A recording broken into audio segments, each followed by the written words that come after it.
All right, so we got it on the dyno. It's dyno day for this episode of LMS Builds. Finally, the culmination of our work is ready to be tested. All the revs. All the revs. all the revs. We promise there will be revs and noise. So, what's on the list today for what we're going to show everybody? Maybe a little bit of dyno prep. Dyno prep. I mean, that's obviously kind of a reverse. It's already on the dyno. A little bit of dyno prep. We got a couple things to wrap up on the car that we'll show you. Yep. Then maybe a couple fun parts. Couple fun parts. I think there's a throttle body test that we're going to do. Nice A to B comparison. Yeah. And then your best friend splurged a bit and helped you out with a really special part. That maybe they'll see. I don't know. Maybe they'll see. Yeah. We'll see. You gotta watch the video to find out. So with that, we're just gonna get to it, guys. Please like and subscribe, and let's see what this thing makes. Yeah. Let's do it. That was a triple pound there. Triple knucks. Yeah, I don't know.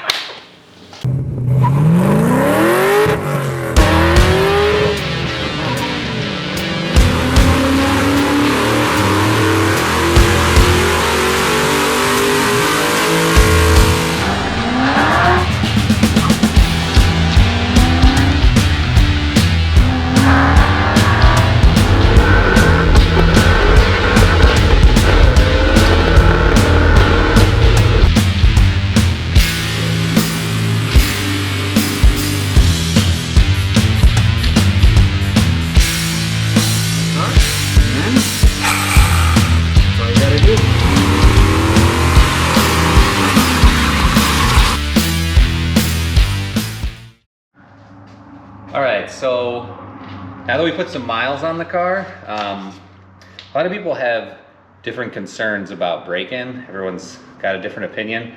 I've broken in a lot of motors, both on dyno and in cars. And basically, once you've got about 45 minutes of running on the thing and you've done some varying, low load stuff, mid load, it's ready to rip. So I drove this a little over 100 miles. It's probably got 2.5 hours of running on it, and it's good to go. But one thing you should do before you dyno a car, especially after you've done a brand new engine like this, is we're gonna drain the oil. We're doing an oil change on it because it had all that break-in stuff in it.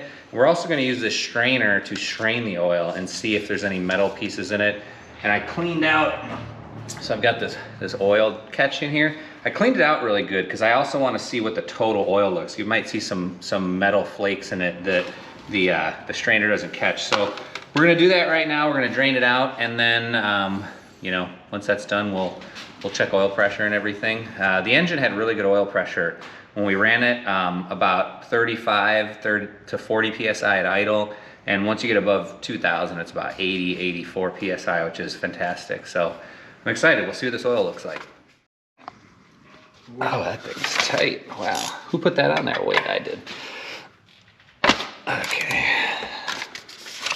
Get this ready. Put the wrench down. I should probably have a one of those It's gonna come back. oil drain things. Yeah. So it doesn't look too bad. It's a little dark. Well, that's all that Molly lube Yeah. from the assembly.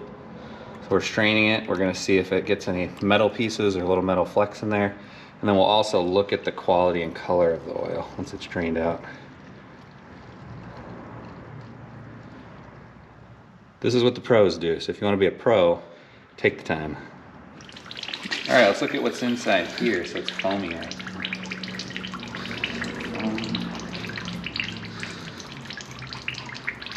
All right, let's look in the light.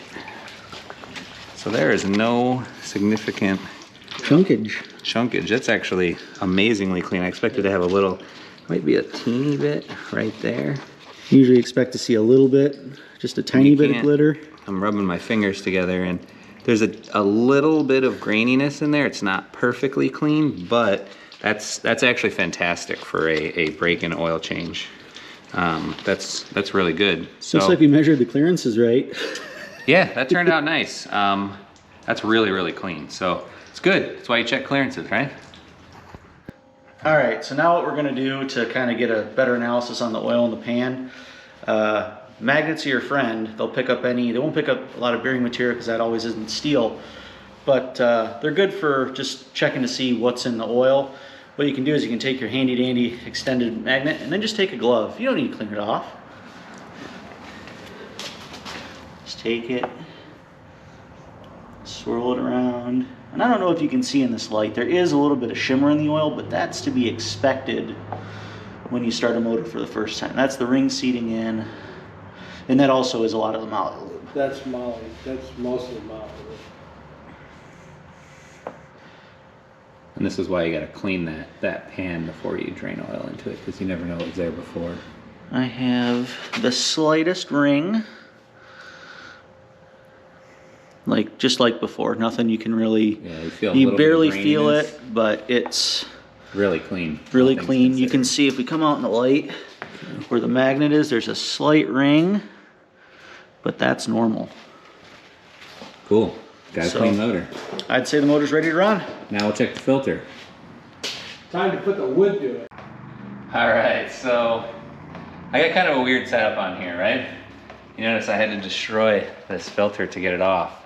And the reason why is this Maximum Motorsports K-member, it doesn't have a lot of space between the K-member and the oil filter mount. The reason why is because I'm running a Cobra oil cooler that cools with the engine coolant. Now, technically Maximum, warns you of this. They say you can't run that oil cooler with their K-member. So what I did is I put a teeny tiny little oil filter on it. Actually, an LS filter. Yeah, I think it's for like a 5.3 or something like that. And some Neon SRT4 or something like that. And so it worked for a while, but it made oil changes a giant pain in the butt. You can see you have to actually remove the engine mount nuts, jack up the engine to get the oil filter off, and you have to destroy it in the process to do it.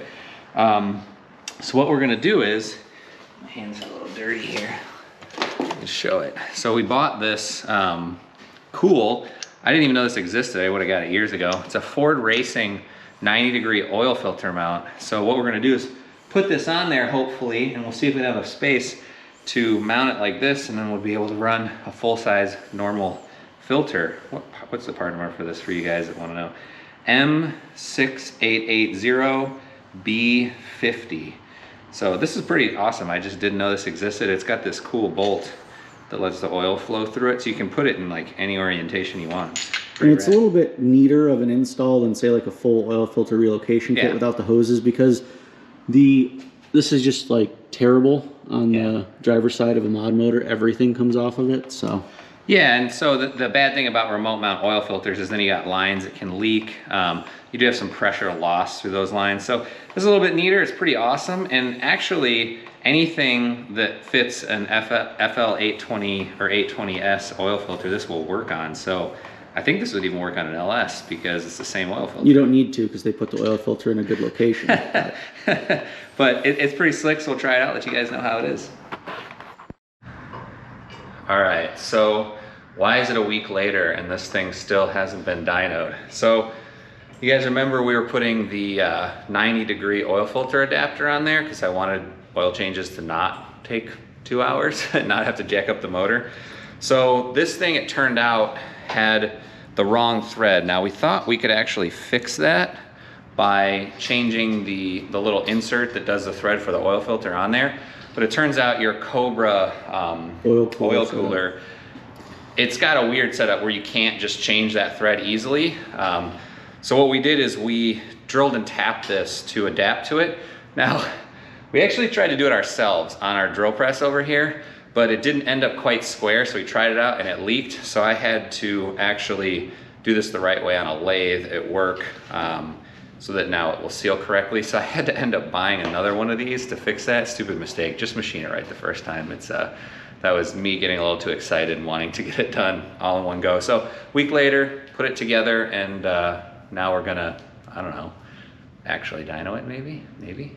So machine it right the first time, or buy the right part that fits the car the right time? There isn't a right part that fits this weird combo. So this is kind of what happens when you get into custom stuff. I think most guys would probably do a remote oil filter, but I just don't like dealing with the lines. So this is my thing, this was my fault, but today we're gonna make some noise. All right.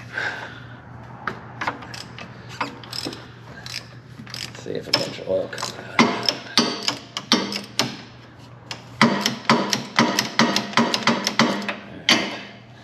Let's see.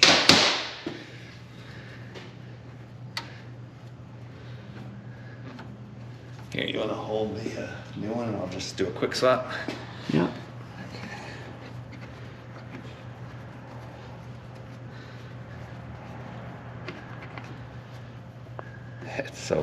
It's bad how like off center it is coming out. You can feel it wiggle. Yeah, take one was not the best. No. I mean, we got excited. I just wanted to get her done, but. Well, who wouldn't get excited? Yeah, right. Granted, we totally could have just run it with the, just drop it. We totally could have just run it with the, yeah, put the filter on, but left the filter. You guys saw how much of a pain it was to do an oil filter change on this. Also, too, you guys notice I didn't get the big oil filter on there. It's an LS oil filter. Yeah, well, even with this adapter, there wasn't enough space to the sway bar to get the big filter on because the sway bar moves. And interestingly enough, I just watched an episode on Engine Masters, and those little oil filters, there's no impedance to flow with them. No, they're fine. They're engineered just as, they don't hold as much oil capacity. Yeah, so you lose a little bit of oil capacity, but not that big. You didn't lose any over what you had because you were running an even smaller filter before. Yeah. Or thereabouts. I don't think that thing. Whoop. Awesome. Of course, you got to drop it in the oil. That looks good. It went on straight, feels right. Now you just got to try it, right? Yep. Okay, cool. Done. Well, we said that we were going to cut open the filter, but we destroyed it taking it apart. So we're not going to do that because we're not going to learn anything from it. Yeah. So now the oil looked clean. It's broken in. Yeah. I think it's time to just send it. Yeah. 7,000 RPM, here we come. Let's make some noise. Also, you know, there's like this tire behind Travis's head. This is the lovely Mark 8. For those of you who haven't seen our Mark 8 videos, you should check them out. They're super, super cool. But for those of you who know it already, and are wondering what happened to the Lincoln, it's still here. We promised that we will work on it soon, but it's a question of coming up with parts. As everybody knows right now, everything seems to be back ordered. This is a pretty unique car, so a lot of the parts are, you know, special order, or, you know, they make them, they don't just have them sitting on a shelf. So impossible to get is a good way of putting it. Yeah, we've been waiting on headers for like 2.5 months. So as soon as those come in, this is all back together and buttoned up. So we'll be hopping on the Lincoln, and I made a big purchase recently too, so that actually might happen before we get to the Lincoln, but there's some great content coming, so stay tuned, guys. Now, it's time for some horsepowers. Let's wail on it. All the torques. Yeah.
We're going to do a pull now from 2,000 RPM to 6,000 RPM to get a baseline.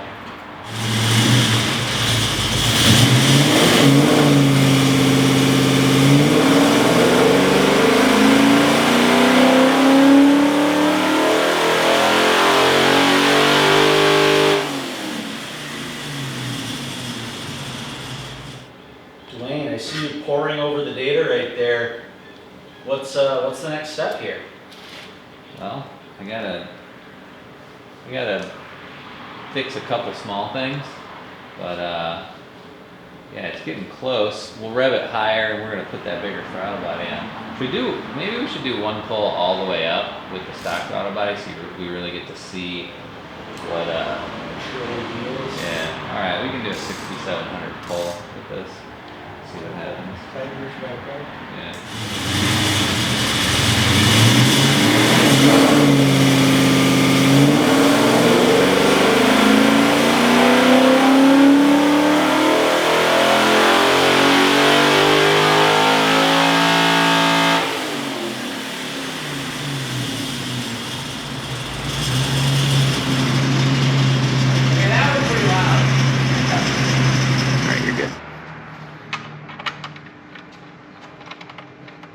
Swapping out the factory, what is that, like a dual 58, Dwayne? Dual 52, I think. Dual 52. Was it a dual 68 or something like that? 62, yeah, 62. Dual 62, big boy, nice radius inlet. Yeah, all the 3-valve guys out there can figure out whether or not it's worth it to buy the throttle body. 650, 700 bucks. I think I paid 500. It was expensive, but it wasn't like crazy, I don't think. Yeah. Something like that. It's a gorgeous piece. I think, It is really, really nice. AccuFab makes those for. I think so. Not 100% Ford. sure. Don't quote us on that, but it's a real nice, billet throttle I body. gotta load the file for that. And we got Keith over here, old man wrench over here, holding his own. Yeah, this is what I'm good for. In painting. Making sure everything's nice, clean, and shiny before you put it back on the car.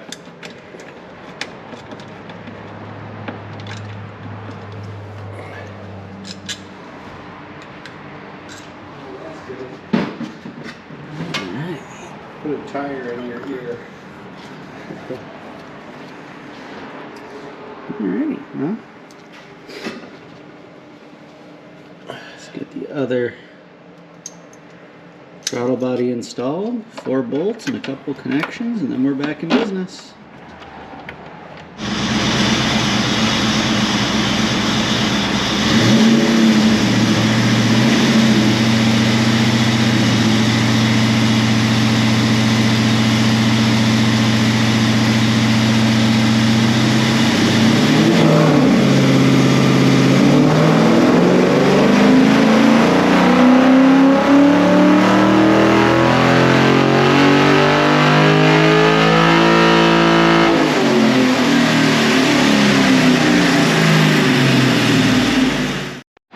Dwayne, so what showed up during the throttle body test? I'm kind of surprised. It made 5.3 more horsepower, which is, I mean, you hear a lot about throttle bodies on the internet, but I mean, as far as gaining 5 more horsepower goes on an engine like this, that's actually not that expensive. I think that's a reasonable gain. The thing that's more surprising is gained 4 foot-pounds of torque peak.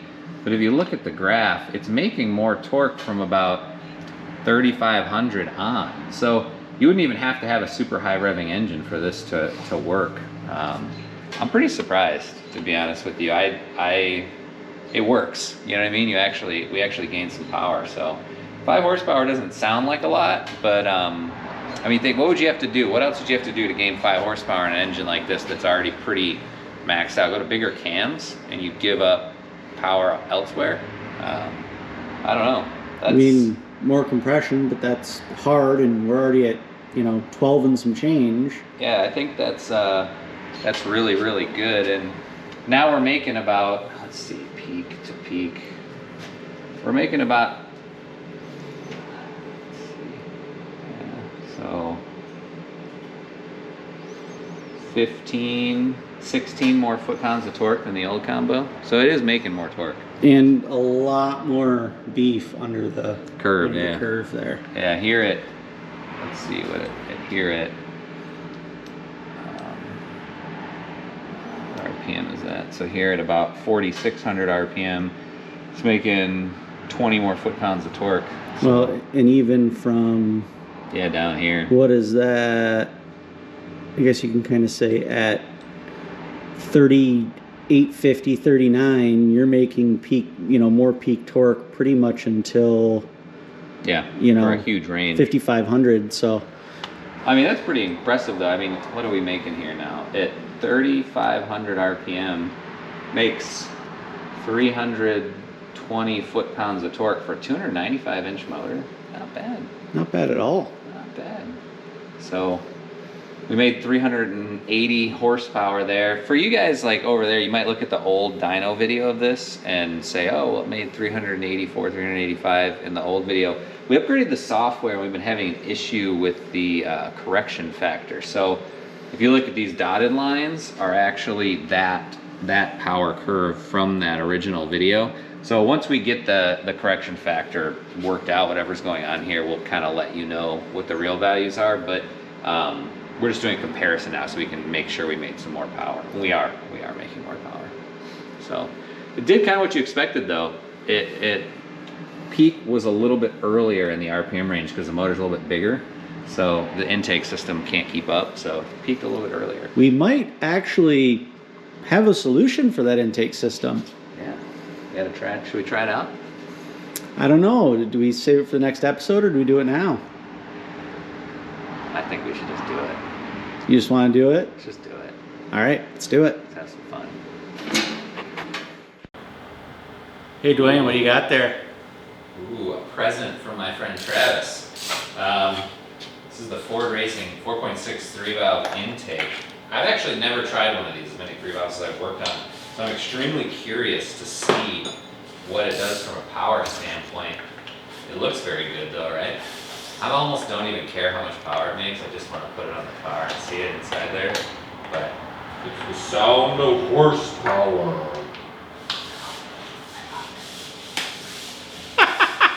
All right, stop snuggling it and get it on the car. Oh! Look at how cool this thing looks. Yeah, I'm keeping it even if it doesn't make power. Even if it kills 10 horsepower, it's staying on the motor, huh? Ah, you won't feel 10 horsepower. Maybe you will. Don't care. You just Everyone know- knows that looking cool is worth 10 horsepower. Alright, we just use the stock bolts to it. They're right there. That's not seated. Isn't it? Here. No. Here, hold on. Here, Dad. Here, Dwayne, check that side and make sure it's seated properly, because it doesn't feel like it. Turn.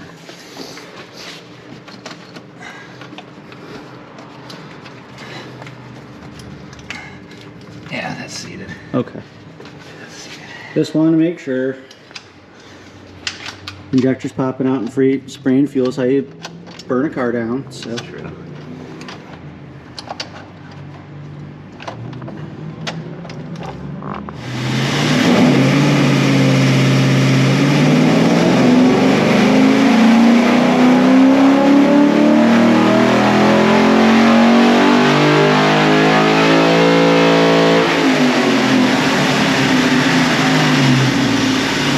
Holy shit!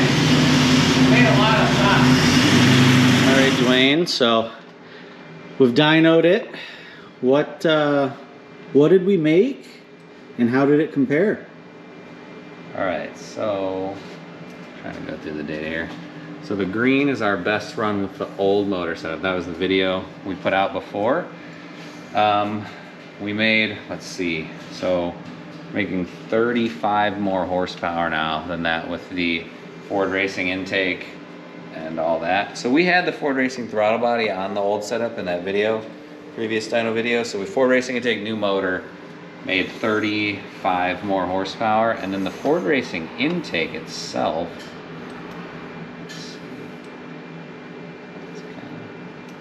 the Ford Racing intake itself added about 23 horsepower ish, right around there. So that's, And it raised the RPM. yeah, we actually didn't really find the limit. We probably need to do a higher pull, but It's our- getting late, our and neighbors are gonna destroy us right now Yeah. because It's It's currently 1020, and The it's, interesting thing about that Ford Racing intake is it actually made a little bit more peak torque, they move the torque curve out like you'd expect. but it still made really good peak torque. So it's pretty good. Let's see what the loss was, the peak torque, or the worst spot where it kind of killed some torque. Let's see. Can't get this torque.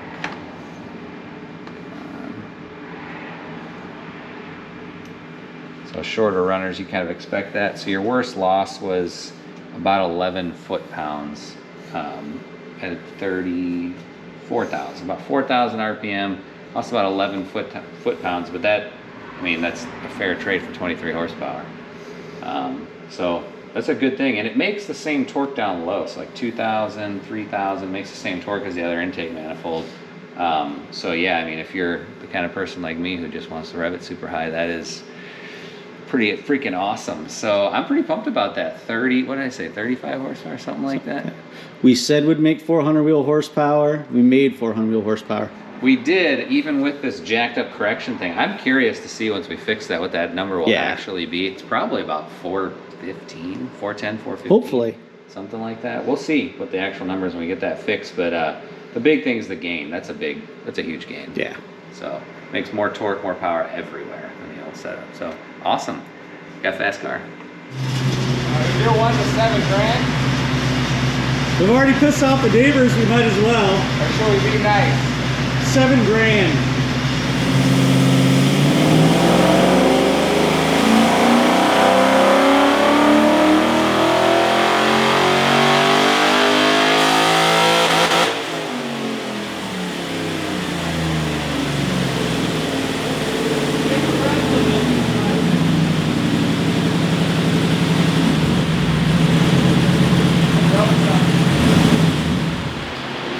Lunch slip?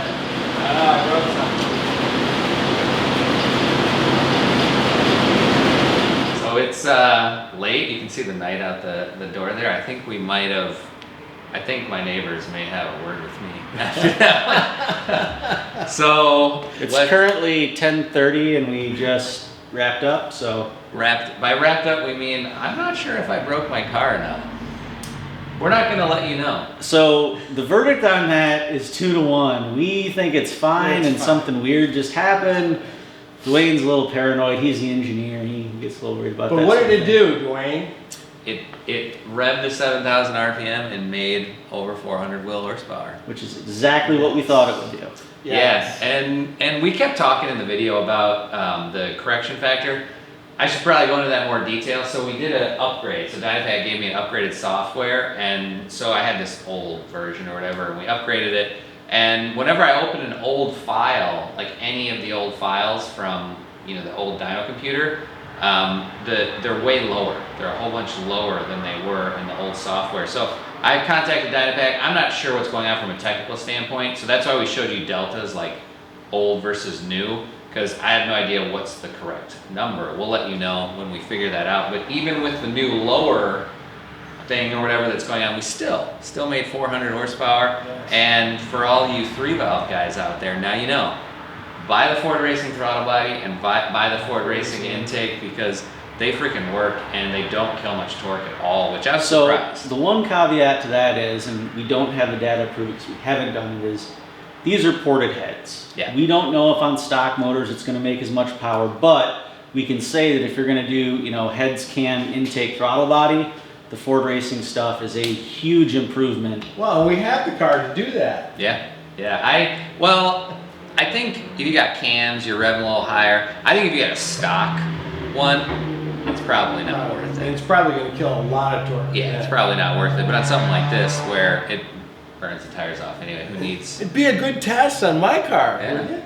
Are you trying to hint at something? No, now you guys know how much power to make. You can make power to make. What am I talking about? How much power you can make? Thanks to my buddies, my dad. Thanks for the present, Trav. You're very welcome. That was super fun, and I'm proud of the power. Let's just hope it's not broke. It's not broke. It's not broke. We're gonna have to do some stuff. We'll let you guys know, but on to the next project. So until then, get smart. Go fast. Go fast. Hopefully it goes fast. It is fast.